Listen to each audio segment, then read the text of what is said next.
Hi everybody, today we're going to talk about solving absolute value equations. Okay, so we did some graphing last time, now we're going to solve the equations. So, now here's the thing, you got to remember that there are almost always two solutions to an absolute value equation. Okay, and sometimes there's no solution to an absolute value equation. So, for example, absolute value of x equals 4. So if I'm going to solve that, okay, there's two numbers that I can plug in here and get 4 as an answer. The first one is going to be 4, because the absolute value of 4 is 4. But I can also put in negative 4, because the absolute value of negative 4 is also 4. So it has two solutions, 4 and negative 4. Okay? The only time you're really going to have one answer is when you have absolute value of x equals 0. Then there's only one answer. X is 0. Okay? Now, what about if I have the absolute value of x equals negative 6? Well, there's no answer. There's no solution to this one because I can get 6 if I put 6 in here, and I can get 6 if I put negative 6 in there. But there's no number I can put in there and get negative 6 as an answer. So unless there's a negative sign out here, or there's some other stuff in here that will change the value, there's no way this has a solution. Okay? So I can have two answers, one answer, or no answers. Okay, so what about this? Absolute value of x minus 2 equals 5. Okay, so I'm going to solve this, and I'm going to graph my solutions. So, how do I solve it? Well, here's the thing. Keep this in mind. This is like, when you have an absolute value, it really means it's like the distance. Okay, the distance from 0 is 5. Okay, so what I need to find is there's two numbers that I can get in here that are going to have 5 as an answer. One is if this is 5. So I want to know, when's x minus 2 equal to 5? And the other thing is, this could be negative 5 in here. And when I take the absolute value, I'm going to get 5. So I also need to solve the equation x minus 2 equals negative 5. So I'm going to solve both of these equations, and that's going to give me my two answers. So this one, of course, I'm going to add 2 to both sides, and I'm going to get x equals 7. Okay, there's one of my answers. If x is 7, then this is 5. Plug it in and find out. 7 minus 2 is 5. Absolute value of 5 is 5. Okay? Now this one, I'm going to add 2 to both sides.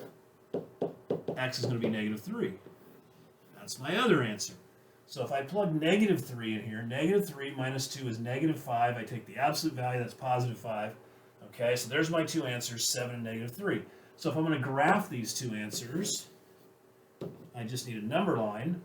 Okay, negative 3 is going to be here, 0 is going to be about here, 7 is going to be about here, okay, and I'm going to have one answer right here at 3, and I'm going to have another answer right there at 7. So there's my graph. Okay, piece of cake. So let's solve this one. Absolute value of x minus 6 equals negative 4. I tell you what, pause the video here, solve this on your own, see how you do. And then jump back on and see if you got the same answer I did. Okay, so remember, this stuff in here has to equal one of two numbers. It's either equal to 4, because when I take the absolute value... Oh, wait. Ooh, careful. The absolute value has to be negative 4. Okay, so that means if I take the absolute value of whatever's in here, that's going to be a positive number. It's never going to be a negative number. So guess what the solution is to this one? There's no solution to this.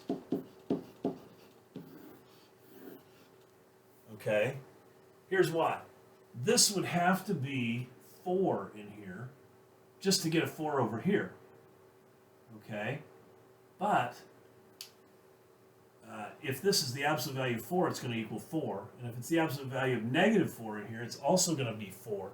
So unless I have a negative sign out here in the front of this one, this has no solution. So I can't graph anything. Okay, let's try this one. absolute value of 2x minus 7 minus 5 is 4. Okay, on this one, I got a lot going on here. The first thing that you want to do is you want to simplify this so that only the absolute value is over here by itself. So I'm going to get rid of this minus 5 by adding it to both sides. Okay? I want to just have absolute value of 2x minus 7 all by itself. I don't want anything else with it here. So this is going to equal 9.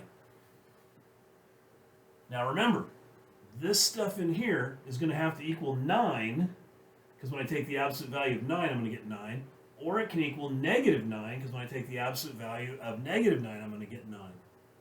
So I get two equations. 2x minus 7 equals 9, and 2x minus 7 equals negative 9. I just have to solve both of these. So that's easy. I add 7. 2x is 16. I divide by 2. X is 8. There's one of my answers. Check it.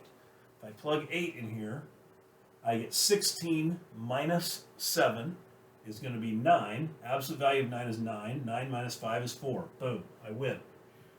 Okay. Now over here, I'm going to add 7 to both sides. I'm going to get 2x equals negative 2. I'm going to divide by 2, and I'm going to get x equals negative 1. There's my other answer. Let's check it. I take negative 1, I plug it in here. I get 2 times negative 1 is negative 2. Minus 7 is negative 9. Absolute value of that is positive 9. Minus 5 is 4. Okay, so I got both the answers to this, and I'm supposed to graph it. So I'm going to have negative 1. 0 is going to be like right here. 1, 2, 3, 4, 5, 6, 7, 8. It's going to be right there. So there's one answer is at 8. The other answer is at negative 1. And I've graphed both the answers. Okay. Okay. On this one, negative 2 times the absolute value of x plus 3 plus 7 is 1. All right. Now, we haven't done one like this. It's a little bit difficult, but I still want you to pause the video, give this thing a try, and see how you do. Okay? So I'll wait for you to give this thing a stab and then jump back on here.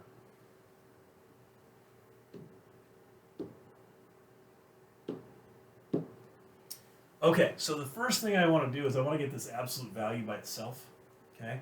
So this, I'm going to get rid of the 7 first. I'm going to subtract 7 from both sides. I'm going to get negative 2, absolute value of x plus 3, equals negative 6. Okay, so this is fortunate. I got a negative here, I got a negative over here. So the next thing I'm going to do is I'm going to divide both sides by negative 2. Okay? So this is going to go away here. I'm going to get absolute value of x plus 3 equals 3. All right, so this should be a piece of cake now. So this tells me that this in here has to either equal 3, because when I take the absolute value of 3, I get 3, or this has to equal negative 3, because the absolute value of negative 3 is also 3. So I'm going to write two equations. X plus 3 equals 3, and x plus 3 equals negative 3. And now I just have to solve both of these. Okay? So this one, easy, subtract 3 from both sides. X equals 0. There's my first answer, is x is 0. This one I subtract 3 from both sides. I get x equals negative 6. So there's my second answer. Okay, let's check them.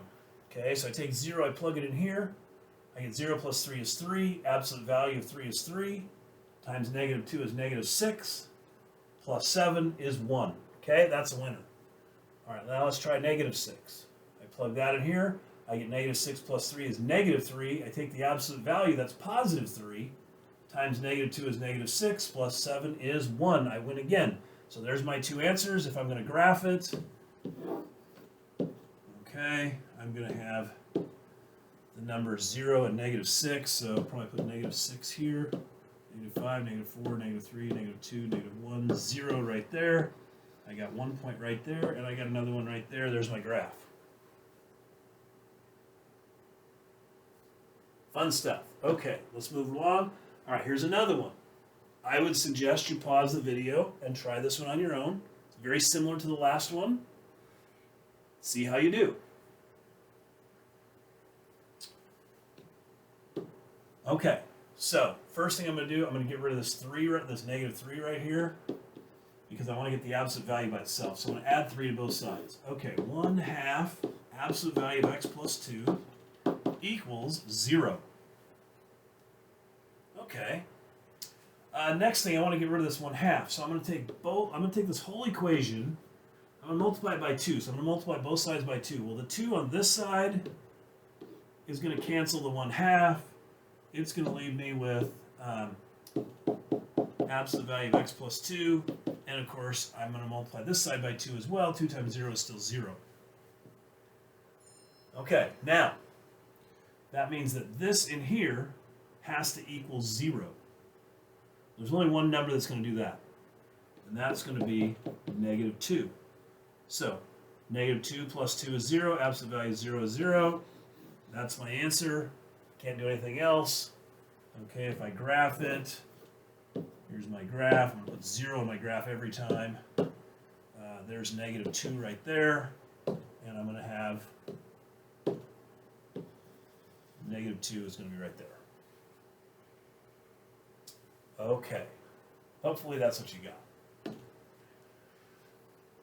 All right, so you can solve things graphically as well. So we're going to solve the absolute value of x minus 3 minus 5. So the first thing I'm going to do is I'm going to graph this thing.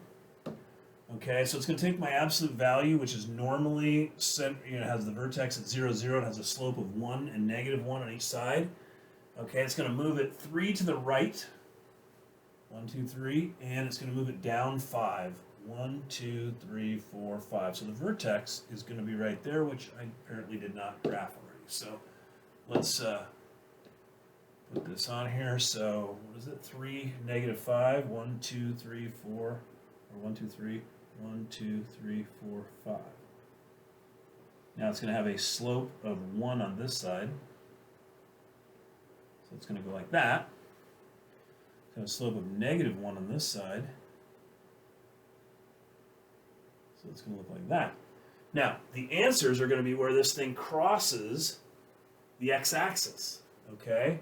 So, it's going to have an answer right here at -2. It's going to have another answer right here. What is that? 8.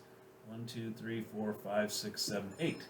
So my answers are going to be x equals 8 and x equals -2. All right, now, how can I test it to make sure I got it right? Well, I can take these two numbers and plug them in here, and I should get 0 for my answer, because this is where the equation is supposed to be 0, right? So if I plug -2 in here, I get -2 minus 3 is -5. Absolute value, that's +5. Minus 5 is 0. So this is definitely a good answer. If I take 8 and I plug it in there, 8 minus 3 is 5. Absolute value, that is 5. Minus 5 is 0. That confirms. That's my solutions right there. That's where I solve it by graphing. So I graph my absolute value. I look, where does it cross the x-axis? Now, there's 3 things that can happen in here, right? So the first thing is, like this one, is I can have a v that does something like this. And this is going to have 2 answers. One right here and one right here. The second thing that can happen is I can have an absolute value that looks something like this, where the vertex is right here on the x-axis. That's going to have 1 solution. And the third thing that can happen is I can have a v that looks something like this, where it never touches the x-axis here, and so this one has no solutions. Okay? So that's your 3 things that can happen. Of course, you can flip these upside down. So if I did, I'd have something that went like, like this would have 2 solutions. It would be upside down like this and touch the vertex on the x-axis would have 1 solution. And down here, it would have no solutions. Okay, so here's your assignment. Looks like you got, what, 15 problems. Piece of cake today. We'll do that in class. Have a great day. I will see you guys later.